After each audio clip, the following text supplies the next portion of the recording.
Welcome back student, welcome back to my channel. In this video we will solve question number 46 to 54. So we move to the question number 46. So problem is question number 46।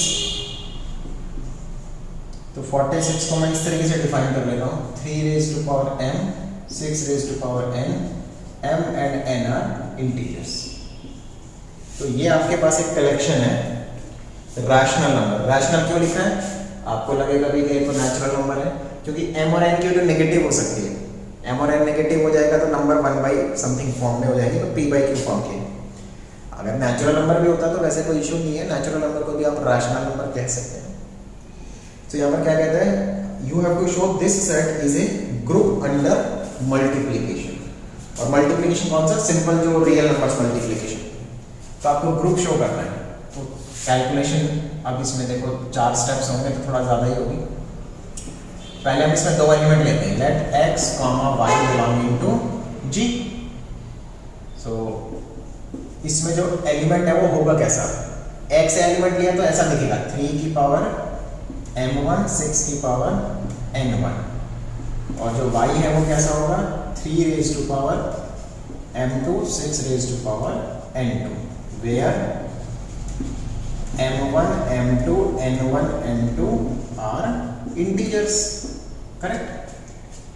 अब मुझे x और y को multiply करना है, तो आसानी से multiply हो जाएगा 3 raise to power m1 6 raise to power n1 m2 n2। आप क्या बोलोगे कि ये रैशनल नंबर्स हैं, और रैशनल नंबर्स का जो प्रोडक्ट होता है वो कॉम्यूटेटिव होता है।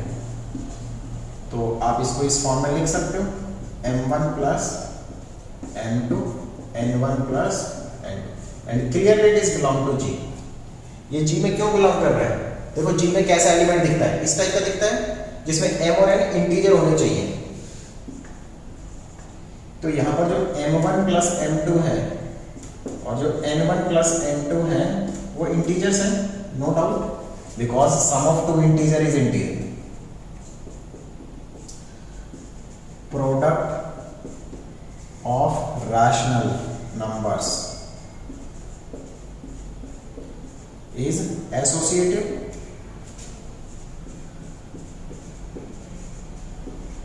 therefore g satisfy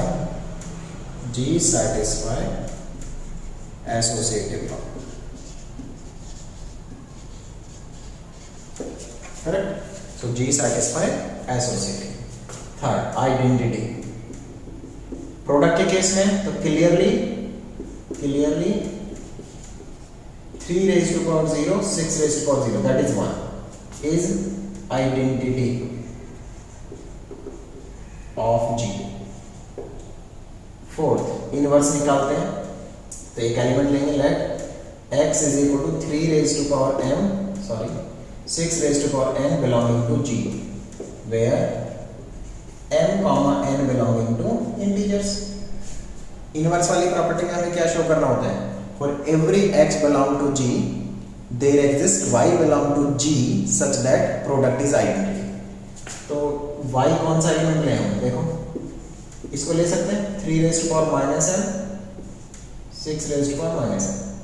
तो since m comma n belong to z, therefore minus m comma minus n belonging to z, so this implies y belonging to g, क्योंकि दिखता तो g के जैसा ही है, बस जो पावर है वो इंटीजर्स होनी चाहिए।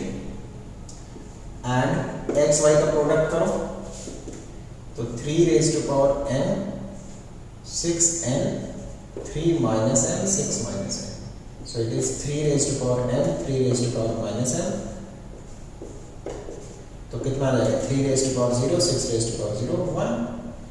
And similarly you can show yx is equal to 1। So this implies g under product, normal product, is a group। So g is a group under multiplication। correct। so ये आपका 46 example का proof हो गया। इसमें जो 47 example है वो बहुत अच्छा क्वेश्चन है, एग्जामिनेशन पॉइंट ऑफ व्यू से भी अच्छा है। गिवन क्या दिया है आपको? x square is equal to E for all x belonging to G, and you have to show G is abelian. abelian के लिए आपको दो एलिमेंट चाहिए. Let A, B belonging to G. तो गिवन कंडीशन से A स्क्वायर आइडेंटिटी होगा, B square identity होगा. By closure law A into B also belonging to G, है ना. G ग्रुप तो है ही, गिवन दिया है, बस abelian शो कर रहा है. तो A और B G में बिलोंग कर रहे हैं, तो प्रोडक्ट G में जाएगा. अब प्रोडक्ट G में है तो उसका square identity by this condition. ना अब देखो इसको हम कैसे लिख सकते हैं, A B, और इसको कैसे लिख सकते हैं, E. अब E की वैल्यू क्या है, देखो यहां से A स्क्वायर लिख सकते हैं और इस E को B स्क्वायर, और इसको लिख सकते हैं A B. अब लगाओ cancellation law, by left cancellation law. तो लेफ्ट कैंसिलेशन लॉ में ये A कट जाएगा, तो BAB equal to ABB using right cancellation law. तो राइट कैंसिलेशन लॉ लगाओगे तो क्या होगा, बैक साइड से B हट जाएगा, BA equal to AB. So this implies G is abelian, क्योंकि आपने दो आर्बिट्रेरी एलिमेंट लिए ग्रुप के और शो कर दिया AB इक्वल टू BA. इसका मतलब आपका ग्रुप abelian ग्रुप है. करेक्ट. क्वेश्चन नंबर 48 क्या कहता है 48 में, prove that the set of 3 cross 3 matrices with real entries of the type this. तो आपके पास 3x3 मैट्रिक्स की एक कलेक्शन है, ये, और इसमें जो ABC है वो रियल नंबर्स है. ABC are real numbers. तो आपको क्या शो करना है कि ये ग्रुप फॉर्म करता है. Correct.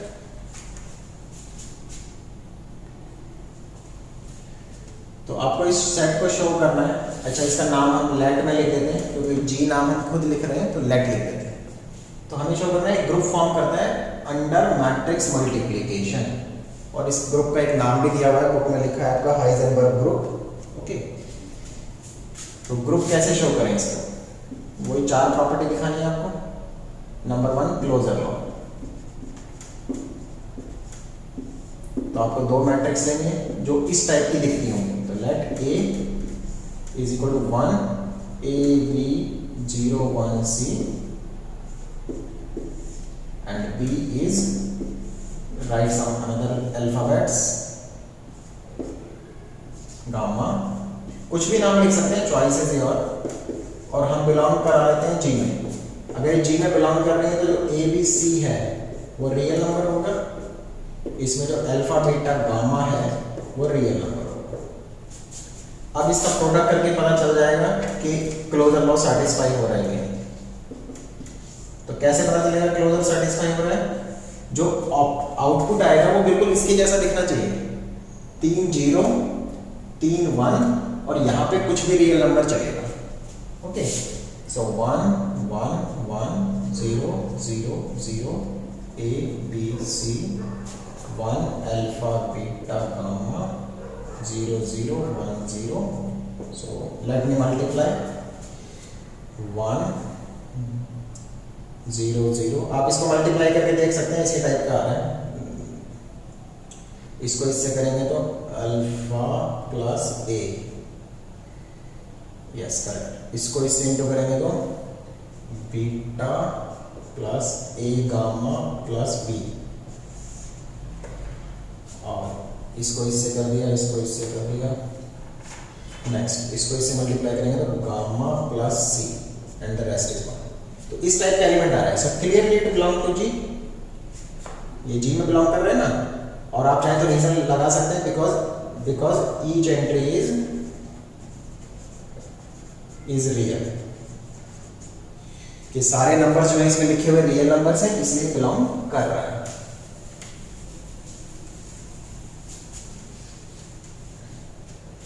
Next, second point, associative law. Since matrix multiplication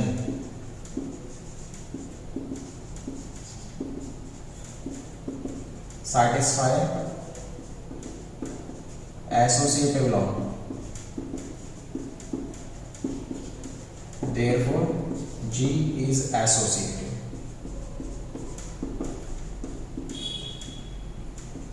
identity की बात करते हैं तो क्लियरली 1 0 0 0 1 0 0 0 1 इज आइडेंटिटी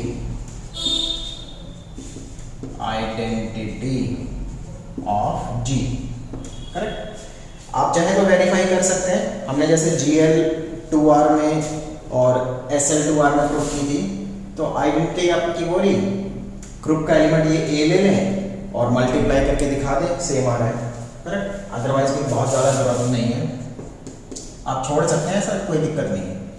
अब इनवर्स की बात आती है, last property.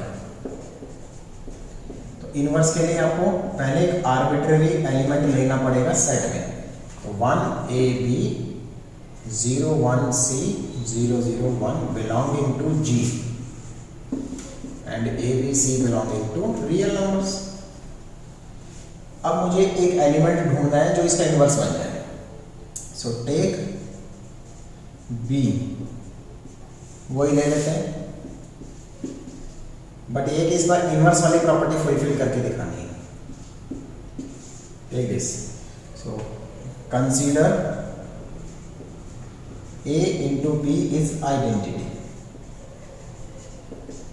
Correct. A into B is identity, ये लेके चलना है आपको। तो A इंटू B आइडेंटिटी लेके चलेंगे, तो इसमें जो B के एलिमेंट्स आपको मिलेंगे, अगर वो G की कंडीशन सेटिस्फाई करते हैं तो वो इनवर्स बन जाएगा उसका। अच्छा, तो A इंटू B दोबारा ना करना पड़े, यहीं से कॉपी कर लेते हैं, करेक्ट।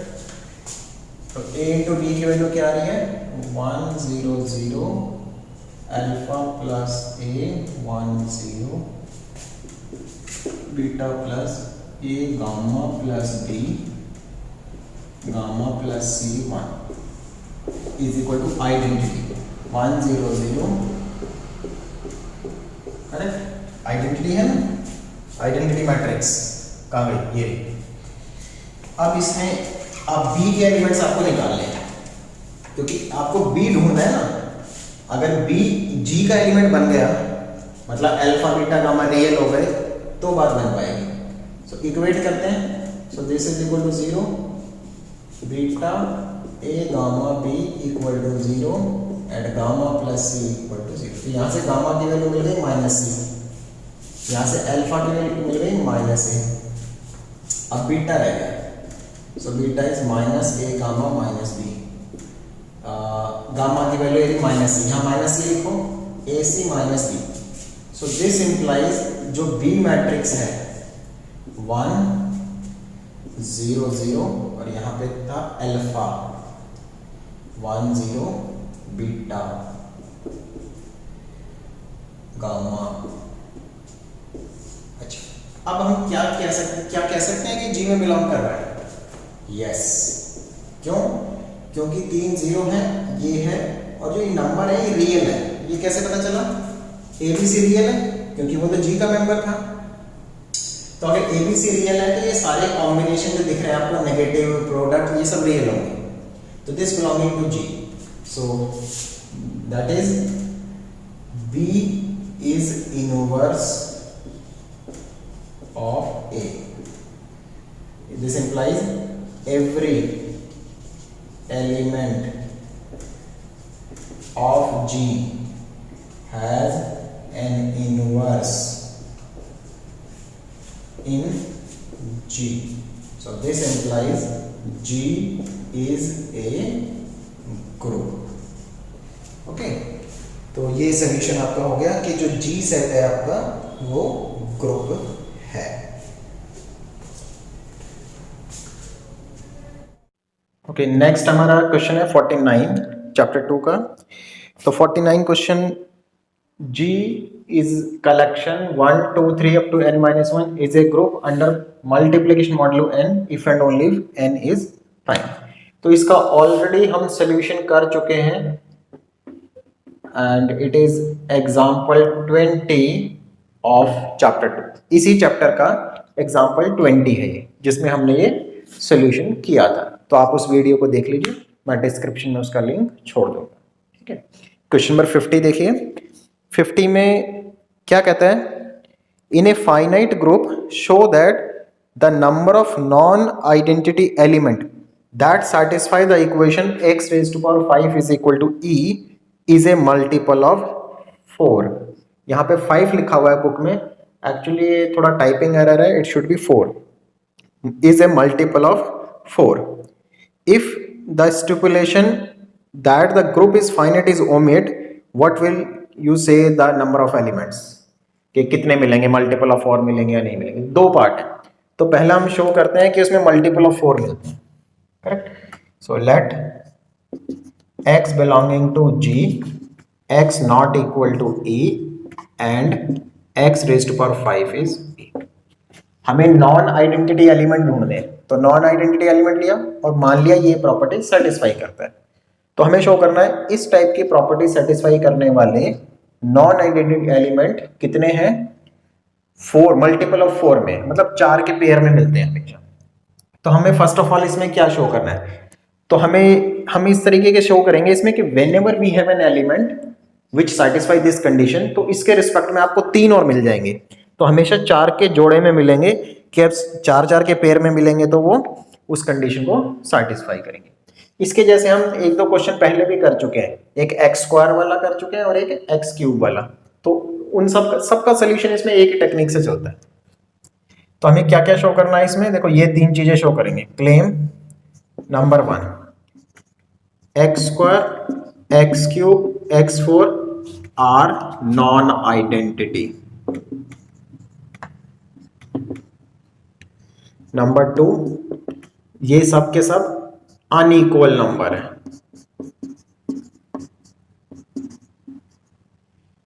और 3, ये तो लिखा ही है x, तो यहां एक्स स्क्वायर की पावर 5, एक्स क्यूब की पावर 5 e और x4 raise to power 5 e। ये 3 चीजें शो करेंगे।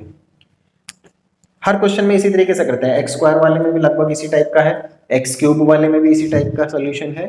तो आप एक बार कंसेप्ट को समझ लीजिए तो सब एक जैसे हो जाएगी।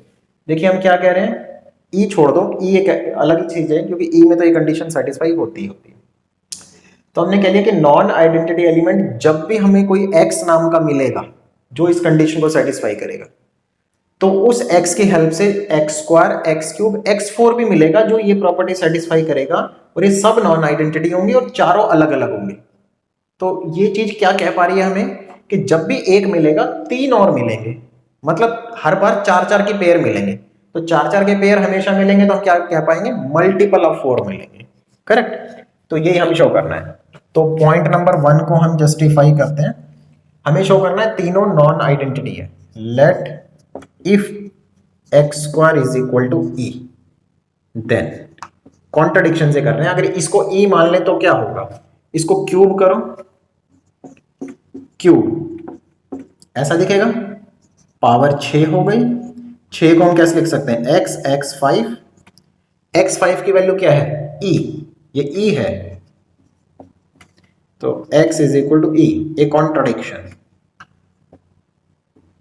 किस बात का कॉन्ट्रडिक्शन, हमने माना है x नॉन आइडेंटिटी, इसका मतलब हमने क्या प्रूफ कर लिया, एक्स स्क्वायर e नहीं है। If x cube is equal to e, then इस बार इसमें स्क्वायरिंग करो, तो x6 is equal to e, x5 equal to e।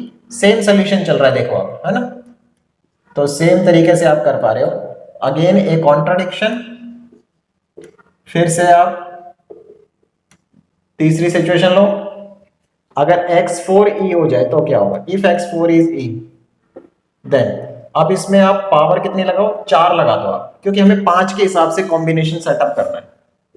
तो x की पावर 16 हो गई, 16 को कैसे लिख सकते हो, x और 15, तो ये कितना है e, तो x e equal to e, x equal to e, again a contradiction, correct. तो हमें क्या पता चल गया कि ये तीनों के तीनों नॉन आइडेंटिटी है, आर नॉन आइडेंटिटी एलिमेंट। अब सेकेंड पॉइंट पे आ जाते हैं। सेकेंड पॉइंट में क्या शो करना है, ये सब के सब अनइक्वल है, तो वही अलग अलग केसेस बनेंगे। थोड़े केसेस थोड़े ज्यादा हैं क्योंकि इसमें से 2 पेयर आप लेंगे, 4 में से 2 लेंगे तो 4C2 का कॉम्बिनेशन बैठेगा, 6 केसेस बनेंगे। तो या तो हम 6 के 6 प्रूफ कर लेंगे या फिर 1-2 प्रूफ करके सिमिलरली कह सकते हैं। तो वो हमारे ऊपर चॉइस है कि हम क्या करते हैं, हमारे पास कितना टाइम है। If x is equal to x square, और एक साथ भी कर सकते हैं, देखो ऐसे भी लिख लो, x is equal to x cube, x is equal to x4, ठीक है, x के साथ बन गए सारे। फिर x square equal to x cube, x square equal to x4 और x cube is equal to x4। So these are the possible 6 cases. कि अगर इनमें से कुछ भी हुआ तो हम क्या करेंगे, देखो यहां से देखो, then by cancellation law, usually सब में कैंसिलेशन लॉ लगेगा, बाय कैंसिलेशन लॉ। तो अगर आप कैंसिलेशन लॉ लगाते हो इसमें तो क्या मिलेगा, e इक्वल टू एक्स, इसमें एक्स स्क्वायर इक्वल टू ई, और दूसरे में भी इसी तरीके से, देखो इसमें सभी में इसी तरीके से कॉन्ट्रडिक्शन आता चला जाएगा। इसमें कैंसिलेशन लॉ लगाएंगे तो e is equal to x cube, इसमें 2x कट जाएंगे, e इक्वल टू एक्स, इसमें e equal to x square और इसमें e equal to x, correct. तो जो e इक्वल टू एक्स है वो तो साफ साफ कॉन्ट्रडिक्शन दिख ही रहे हैं। इसमें देखो क्या है, इसमें क्या है, इन वन पार्ट, इसमें हम शो कर चुके हैं एक्स स्क्वायर ई नहीं है, करेक्ट। सो सिंस एक ही बार में लिख देते हैं x, x square, x cube are non identity, therefore x, x square, x cube, x4 all are different, correct. देखो हमने क्या शो करना था, इसमें ये सारे अलग अलग हैं, हमने कहा कि शायद कोई 2 इक्वल हो जाए, तो सारे 6 केसेस लिखे, करेक्ट। इन 6 केसेस को लिखने के बाद हमने क्या किया, कैंसिलेशन लॉ से जितना x कट सकता है कट गया। तो किसी में x की वैल्यू e आ रही है, एक्स स्क्वायर की e आ रही है, एक्स क्यूब की आ रही है, ये केसेस है। तो x नॉन आइडेंटिटी है, एक्स स्क्वायर एक्स क्यूब भी नॉन आइडेंटिटी है, ये फर्स्ट पॉइंट में प्रूफ कर चुके हैं। तो कॉन्ट्रडिक्शन आ रही है, तो इसका मतलब कॉन्ट्रडिक्शन लिखना है, लिख दो। So a contradiction, this is a contradiction, this is a contradiction. वैसे कोई जरूरत नहीं है, अच्छा यहां लिखा हुआ है हमने, सॉरी नीचे लिख दिया ना हमने, लिख तो दिया, since they are non identity therefore they are distinct number, correct. तो सेकंड पॉइंट प्रूफ हो जाता है कि आपके सारे अलग अलग हैं। अब लास्ट पॉइंट है कि ये पावर 5 लगाने से ई भी लेके आते हैं, जो हमारा मेन पर्पस है। तो एक्स स्क्वायर पे पावर 5 लगाएंगे, एक्स क्यूब पे पावर 5 लगाएंगे, एक्स 4 पे पावर 5 लगाएंगे, आ ही जाएगा आसानी से। इसको कैसे लिख सकता है, एक्स की पावर 10, 5 का स्क्वायर, एक्स 5 कितना है, ई है ना, तो ई की पावर 2, ई सिमिलरली है 15, 5 के ऊपर 3 ई और कॉमा यहाँ x 20 और 20 को 5 की पावर 4 e की पावर 4 e। तो आपने क्या देखा कि हमारे पास हमेशा 4 एलिमेंट मिल रहे हैं। So this implies the elements x not equal to e, x power equal to e always occur in multiple of 4, multiple of 4, correct. क्योंकि जब भी आपको x मिलेगा उसके साथ x square, x cube, x4 मिल रहा है, इस प्रॉपर्टी को सेटिस्फाई करने वाला है। सेकंड पॉइंट से क्या बेनिफिट मिल रहा है कि वो चारों अलग अलग है, तो अलग अलग है तो 4 गिनने में हुए। अगर अलग अलग है तो आप इनको 4 मान सकते हैं। फर्स्ट पॉइंट में शो किया था नॉन आइडेंटिटी एलिमेंट है, तो तीनों पॉइंट को मिला के क्या हुआ कि आपको 4 एलिमेंट मिलेंगे हमेशा जो नॉन आइडेंटिटी होंगे, डिफरेंट होंगे और पावर 5 लगाने से ई आ जाएगा। तो जब भी x मिलेगा तो 4 मिलेंगे, दूसरा x2 मिलेगा तो और 4 मिलेंगे, तो हमेशा मल्टीपल ऑफ 4 मिलेंगे। करेक्ट। तो ये इसका फर्स्ट पार्ट था। सेकंड पार्ट में कह रहा है कि इस वाले सेट में हमने कंडीशन रखी हुई है कि g फाइनाइट है। अगर g फाइनाइट ना हो तो क्या होगा?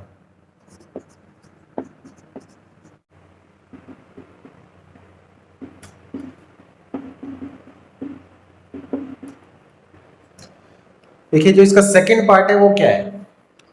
फर्स्ट पार्ट में हमने फाइनाइटनेस का कहां यूज किया है? सिर्फ लास्ट लाइन अगर हम समझे तो, क्योंकि इस स्टेप तक तो हमने कहीं फाइनाइट ग्रुप है या नहीं है उसका कोई यूज ही नहीं किया। तो हमने बस ये जस्टिफाई किया कि whenever we have x so we always have x square x cube x4 which satisfy similar property, so always we have multiple of 4। अब g फाइनाइट है इसलिए हम कह सकते हैं कि इस तरीके से मल्टीपल ऑफ 4 की क्वांटिटी आपको मिलेगी, या तो 4 एलिमेंट या 8 या 12 या 16 या 20 and so.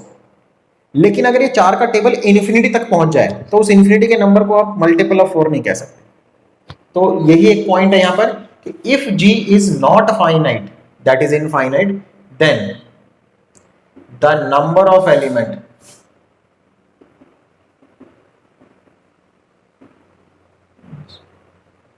x belong to g, x not equal to e, x5 is equal to e be infinite. Then number of element this satisfying this may be infinite. Correct. तो बस इसमें ये है कि वो 4 के मल्टीपल बढ़ते जाएंगे तो इन्फिनिट तक जा सकता है। तो इसमें ये सेकंड पॉइंट का केस है कि अगर g फाइनाइट हो जाए, इनफाइनाइट हो जाए तो मल्टीपल ऑफ 4 नहीं होगा, वो इन्फिनिट भी हो सकता है, और इन्फिनिटी हो गया तो उसको मल्टीपल ऑफ 4 नहीं कह सकते। करेक्ट। नेक्स्ट क्वेश्चन है 51।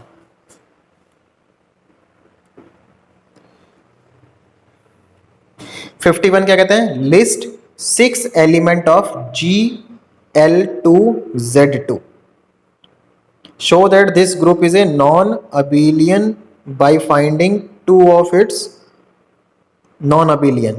2 एलिमेंट ढूंढ के नॉन अबेलियन भी शो करना है। तो GL2Z2 आपको याद होगा इसमें क्या क्या होता है? ABCD where A, B, C, D belong to Z2 and AD minus BC is not equal to 0, GL2R।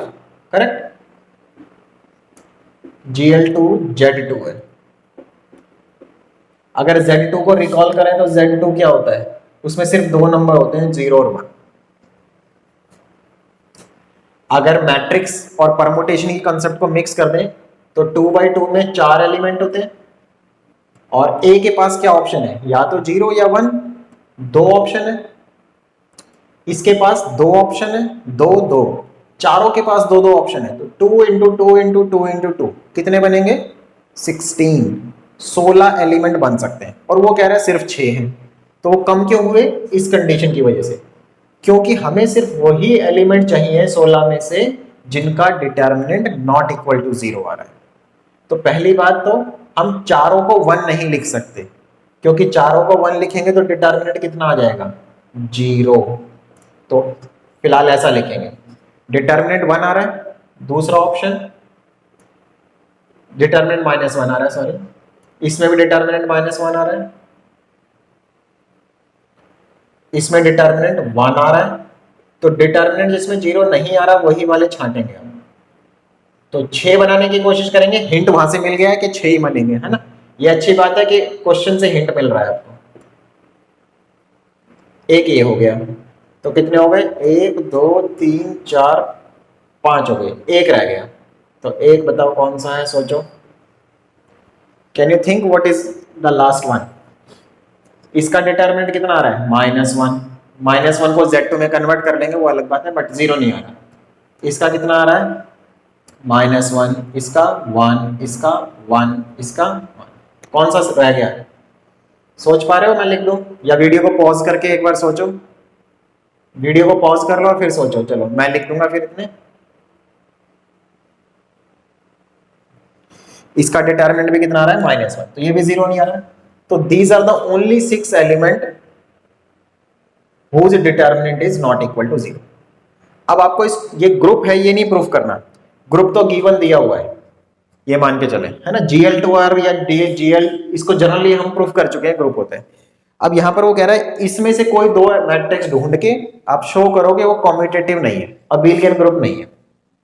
तो दो मैट्रिक्स कोई भी ले लो इसमें से, अगर लकीली हमने ऐसी ले ली जो कम्यूट कर गई तो हम चेंज कर देंगे, कोई बात नहीं, ठीक है। इतना ज्यादा नहीं घबराना चाहिए। तो फिलहाल मैं फर्स्ट सेकंड ही ले लेता हूं। कम्यूटेटिव के लिए प्रोडक्ट दिखाना है आपको।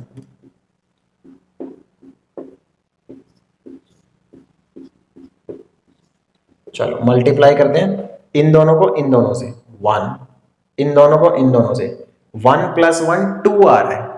Z2 में जो 2 होता है वो 0 के इक्वल होता है, करेक्ट। इस बात को नहीं भूलना। इसको इससे इंटू करेंगे तो 0 0, इसको इससे करेंगे तो 1। अब B को A से इंटू करते हैं,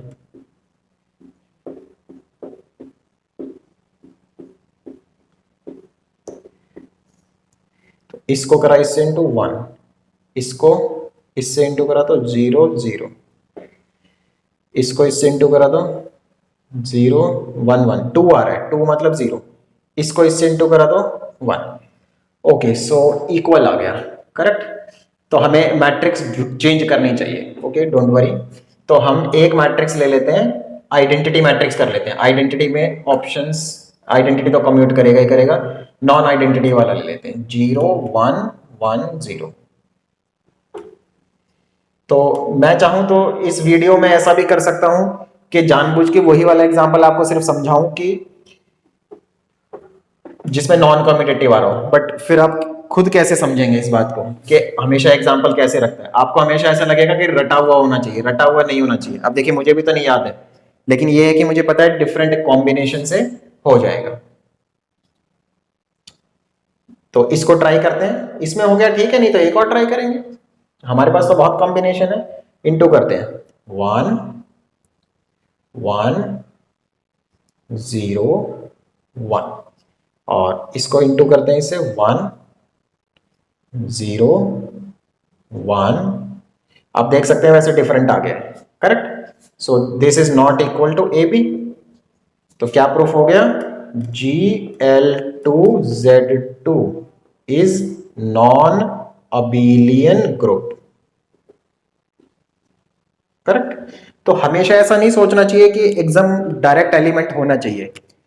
जैसा कि मैंने अभी बीच में भी कहा कि मैं चाहूं तो जानबूझ के इस वीडियो में या पहले से जैसे मुझे पता है तो मैं वो वाला एग्जांपल ले सकता हूं कि आपको डायरेक्ट लगे कि मैंने इसमें से दो ढूंढ लिए। तो इट्स ए रैंडम कैलकुलेशन कि आप दो एलिमेंट ढूंढे हैं जिसका प्रोडक्ट ऐसा आ जाएगा। मैट्रिक्स कैसे आसानी से मिल जाएगा। वो तो लकीली फर्स्ट एग्जांपल में इक्वल क्यों आ गए, क्योंकि हमारे पास बहुत लिमिटेड सी मैट्रिक्स है। अगर वास्ट कलेक्शन ऑफ मैट्रिक्स होती तो वो फर्स्ट एग्जांपल में यूजुअली नॉट इक्वल आ जाता, करेक्ट। नेक्स्ट क्वेश्चन देखेंगे हम। नेक्स्ट क्वेश्चन 52 बहुत अच्छा क्वेश्चन है।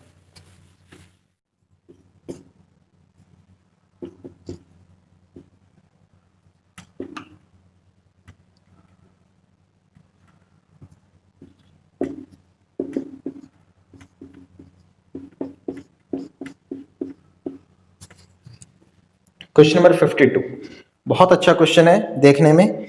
ये एक सेट दिया हुआ है जी, और आपको क्या करना है, शो करना है जी एक ग्रुप है अंडर मैट्रिक्स मल्टीप्लिकेशन, करेक्ट।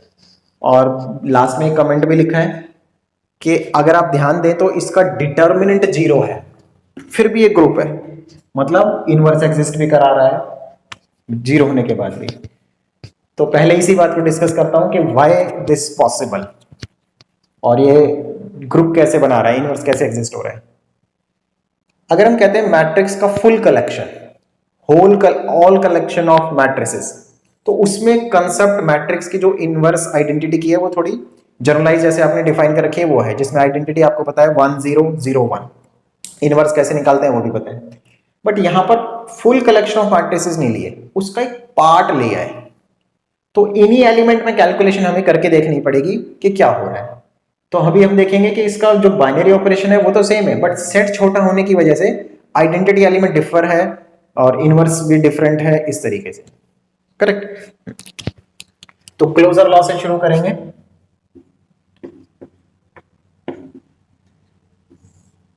तो दो मैट्रिक्स लेंगे इसमें से, let a belong to G, A is a real number not equal to 0। दूसरा मैट्रिक्स लेंगे B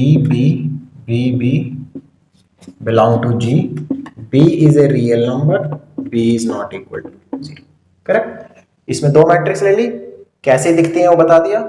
क्लोजर लॉ के लिए आपको क्या करना है, मल्टीप्लाई करना है, और मल्टीप्लाई करके क्या जस्टिफाई करना है कि G में बिलोंग कर रहा है। कोई मैट्रिक्स जी में कब बिलोंग करती है, देखिए ध्यान से, जब चारों नंबर सेम हो, रियल नंबर हो और जीरो ना हो।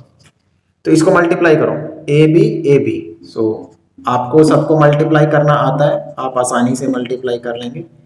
तो ऐसा आ गया, and clearly belonging to G, because 2ab एक रियल नंबर है और 2ab जीरो भी नहीं होगा, क्योंकि ए और बी रियल नंबर है तो प्रोडक्ट इज रियल नंबर। ए भी जीरो नहीं है तो प्रोडक्ट भी जीरो नहीं होगा। तो closure law satisfy. So this implies closure law hold, satisfy associative law.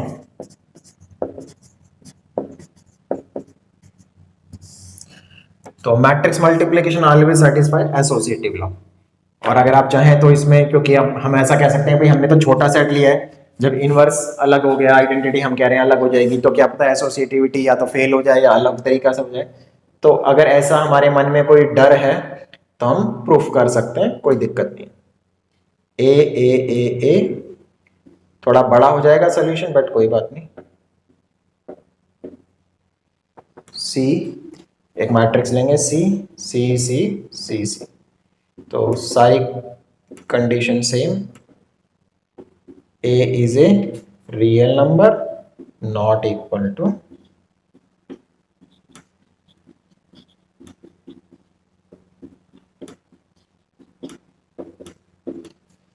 अब इसमें एसोसिएटिव लॉ के अकॉर्डिंग मल्टीप्लाई करो, ए बी सी।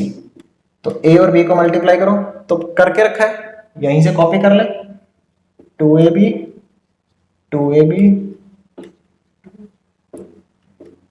सी। तो इसको करेंगे सी से, 2abc प्लस 2abc, 4abc आ जाएगा, 4abc।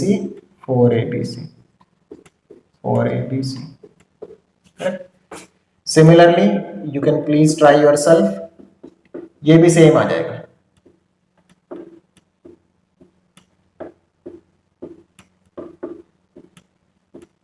ठीक है, तो इसको मल्टीप्लाई कर लीजिए, आप सेम आ जाएगा। सो this implies associative law hold. Third point, identity existence देखनी है। आइडेंटिटी का मतलब क्या होता है कि हम एक आर्बिट्री एलिमेंट लें,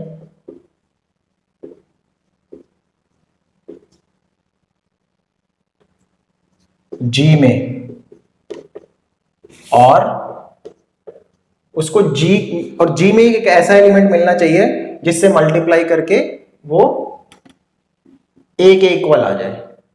तो हम ऐसा लेते हैं, हम मान रहे हैं कि शायद कोई ऐसा एलिमेंट हमें मिल सकता है जो प्रोडक्ट करके क्या ला देगा, ए ही ला देगा। तो चेक करते हैं, अगर बी ऐसे में मिल गया तो हम कह देंगे आइडेंटिटी एग्जिस्ट कर रही है, और नहीं मिला तो आइडेंटिटी डज नॉट एग्जिस्ट। तो पहले मल्टीप्लाई करते हैं। मल्टीप्लाई हमने क्लोजर में कर लिया है, इसलिए बार बार कैलकुलेशन की जरूरत नहीं है।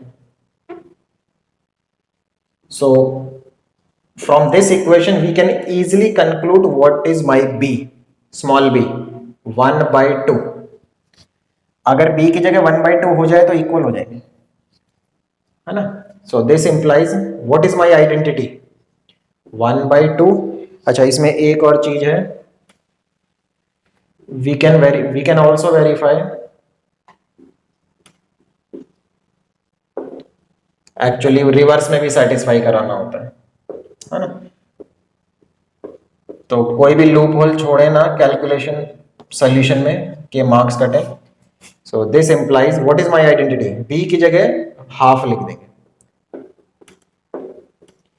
बड़ा सरप्राइज सा लगेगा आपको, इज आइडेंटिटी ऑफ जी. सो बड़ा सरप्राइजिंग सा लगेगा कि ये जो मैट्रिक्स है ये इस ग्रुप की आइडेंटिटी है. जबकि अगर हम मैट्रिक्स की जनरल कलेक्शन लें तो उसमें जो आइडेंटिटी बनती है वो क्या बनती है, 1 0 0 1. सबको पता है वो स्टैंडर्ड आइडेंटिटी होती है. बट इस केस में आप देखो कि आइडेंटिटी कैसे दिखाई दे रही है. करेक्ट. अब हम इनवर्स की तरफ चलते हैं. Last point, fourth point, inverse.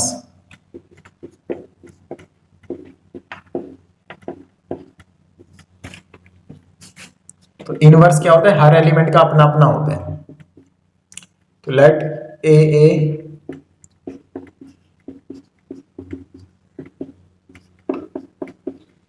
Consider, inverse की क्या कंडीशन है कि भाई हम ग्रुप के जो एलिमेंट ले रहे हैं उसको किसी ग्रुप के एलिमेंट से इंटू करें तो आइडेंटिटी आ जाए.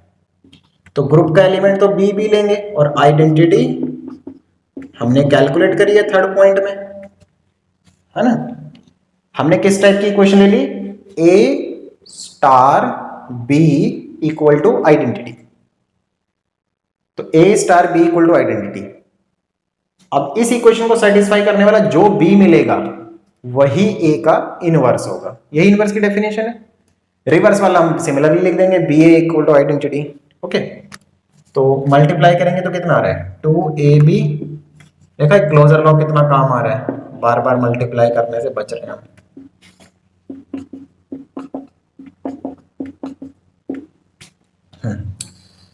तो कितना आया भाई, व्हाट इज माय बी, क्या सजेस्ट करते हैं, स्मॉल बी कितना मिलेगा यहां से, 1/4a. तो ये एक रियल नंबर है no doubt, as a is not equal to 0. देखा यहां पे बेनिफिट हो रहा है ना इस स्टेप का. इसी पॉइंट का सिर्फ यही यूज हुआ है और कहीं यूज नहीं हुआ. So similarly we can verify B A is equal to half.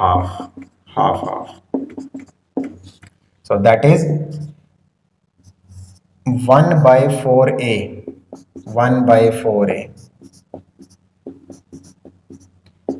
ये बिलोंग भी कर रहा है ना जी में, चारों नंबर सेम है. Belong to G is inverse of A. मतलब अगर हम कोई भी मैट्रिक्स यहां पर लेते हैं जी में तो उसका इनवर्स क्या बनेगा, ऐसा बनेगा. एग्जाम्पल के तौर पर सपोज ए की जगह 5 ले लिया, 5 5 5 5. तो इस मैट्रिक्स का इनवर्स क्या होगा, 1/20 1/20 1/20 1/20. फिर इन दोनों को मल्टीप्लाई करेंगे तो क्या आ जाएगा, ये मैट्रिक्स आ जाएगी जो कि आइडेंटिटी है. करेक्ट. इस क्वेश्चन में अबिलियन के बारे में कुछ नहीं बोला, बट अगर आप ध्यान दें तो ये अबिलियन भी है. ठीक है, अगर बोल दे तो फिफ्थ पॉइंट लिख देना, वरना मत लिखना.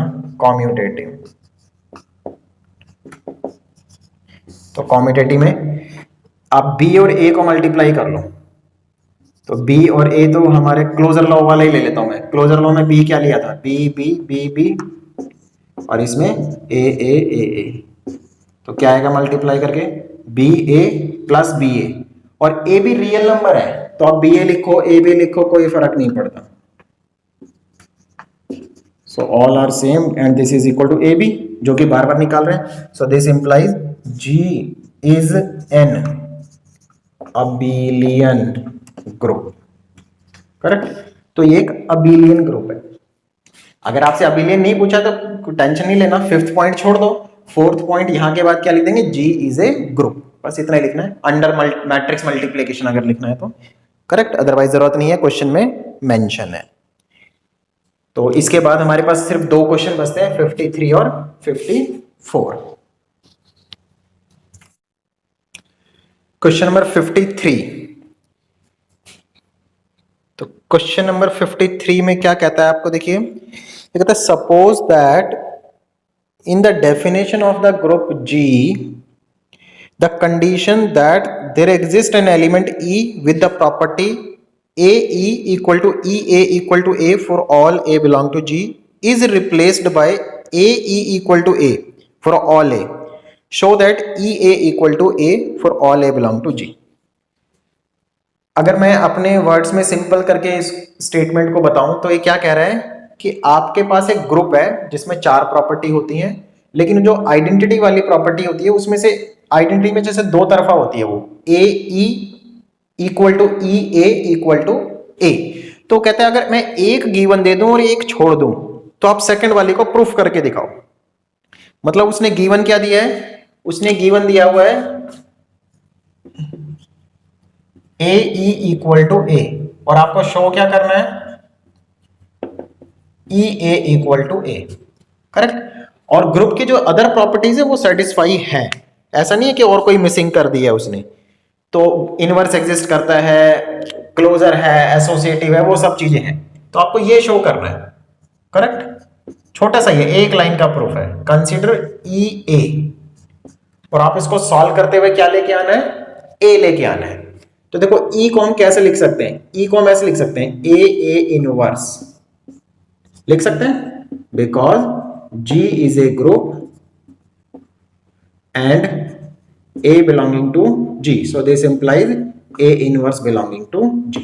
मैंने A belong to G वगैरह इसलिए नहीं लिखा, वो सब हम मान के चल रहे हैं गिवन है, अदरवाइज आप लिख सकते हैं, ठीक है। Given this is true for all A belonging to G, to show for all A belonging to G। तो इसमें कोई ऐसी वाली बात नहीं है कि A G में, तो for A belong to G आप लिख लें, नो इशू।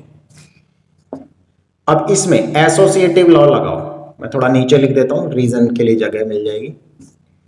ऐसे लिख सकते हैं, by associative law, associative law लगा दिया ना। अब इसको क्या लिख सकते हैं, ए इनवर्स इंटू ए को ई लिख सकते हैं, आइडेंटिटी की प्रॉपर्टी। अब इसको क्या लिख सकते हैं, ए, क्योंकि ये गिवन दिया हुआ है, देखो 1। बड़ा इंटरेस्टिंग क्वेश्चन है। A E equal to A, half portion तो दिया है ना आइडेंटिटी का, तो उसको ए लिख दिया।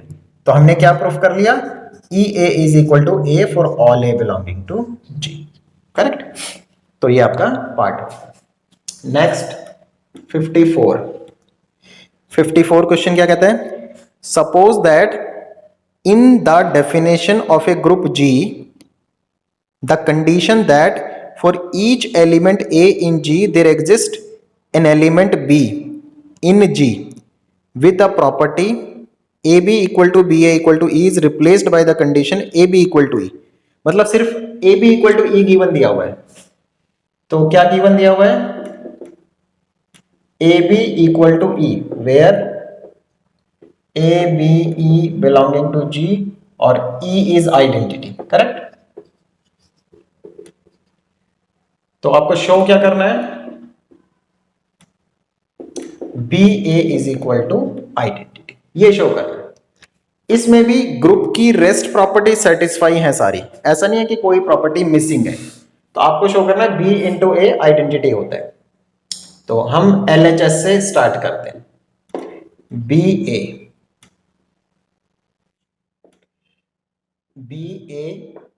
इसको आप ऐसे लगाइए, यहां पे ई लगा दीजिएगा एक्स्ट्रा, तो E into element of the group is same as B A.